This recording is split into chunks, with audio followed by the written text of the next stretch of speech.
25 তারিখে গত মাসে। তাহলে এটা আমি কি যে আঁকছি, এরকম হিজিবিজি হিজিবিজি লাগে।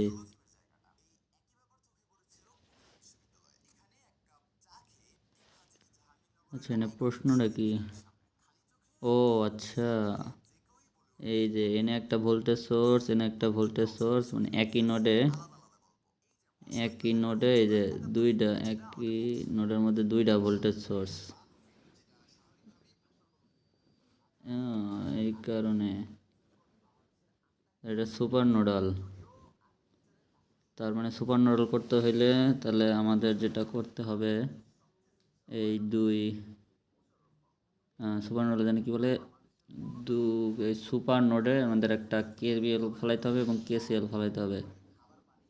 আচ্ছা, কেসিএল ফলানো তো সোজা ভি পয়েন্টের কেসিএল, কারেন্ট যাইবে আইবে এখান থেকে, এই নোড থেকে এই নোড পর্যন্ত কারেন্ট আসবে, এই নোডে যাবে এই নোডে, ঠিক আছে। তো কেবিএল আবার কেবিএল ফলানো যায়।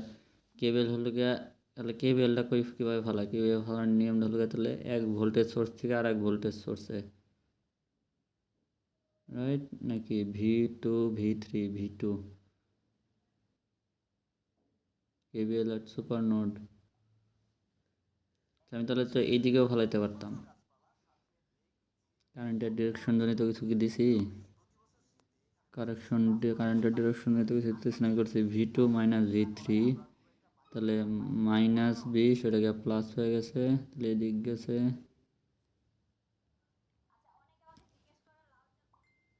ও আচ্ছা আচ্ছা, পরে কেভিএল আর সুপার নোড, তাহলে কেভিএল একটা ফেলাইলাম, তাহলে আবার কেভিএল ফেলাইছি,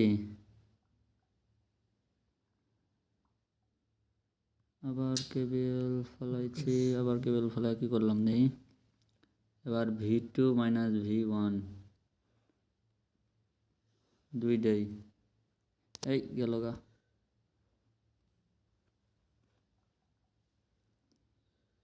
मेरी मेरा मेरा दिल हो।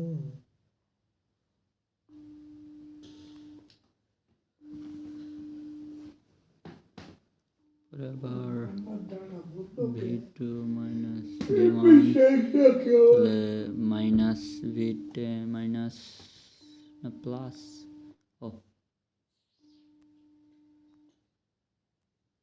এখান থেকে V2 থেকে V1 দিকে গেছে, তাহলে +V - V1 +10 এর পাশে হয়ে যায় মাইনাস হয়ে যায় বা শর্টকাট। তাহলে এরপরে ফিরে যাব আমি আবার।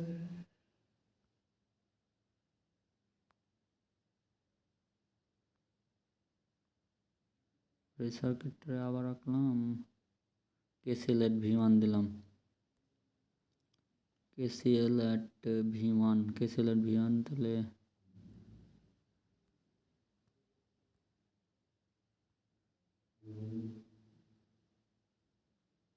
পনেরো দুই সময় পাইছি একটা KCL@V1, দেখি ভালো আছি আমি।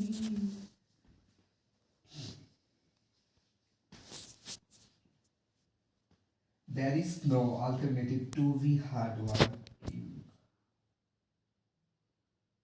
KCL তাহলে এনে যাইতেছে 40, এটা যাইতেছে গিয়া V1 - V3/5, V1 - V2/10, 40 50 50 40 লিখছি, সব উল্টা পাল্টা। তাহলে ডান, 5 মিনিট হয়ে